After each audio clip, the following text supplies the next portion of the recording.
All right, guys, day 2 at the Buffalo Gap Flea Market.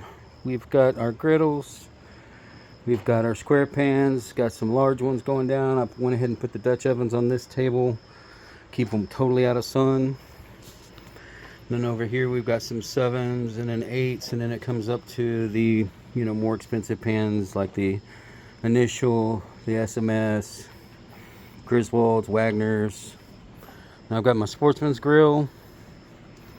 Then over here I've got a carbon steel and a cowboy skillet. Got some old trucks. And here I've got all the baking stuff, the front rows, the Griswold stuff, and then the Lodge fish. And then I've got some John Wright, got some different corn stick pans, got some really old raised number lodges, got a bunt pan, and then I've got some 3 skillets, some griddles. We'll go around. Here's my Sportsman. And we'll come back up here real quick.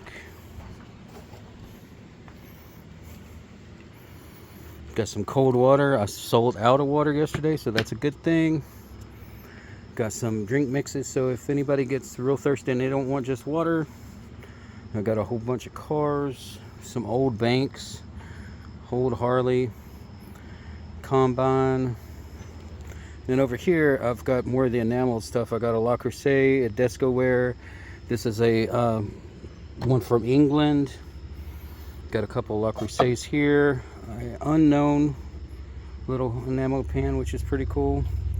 And I've got a Texas bacon pan. I've got a stadium pan, which should be pretty popular football season. And then I've got some Pyrex and some hides. And that's it. Y'all have a great day.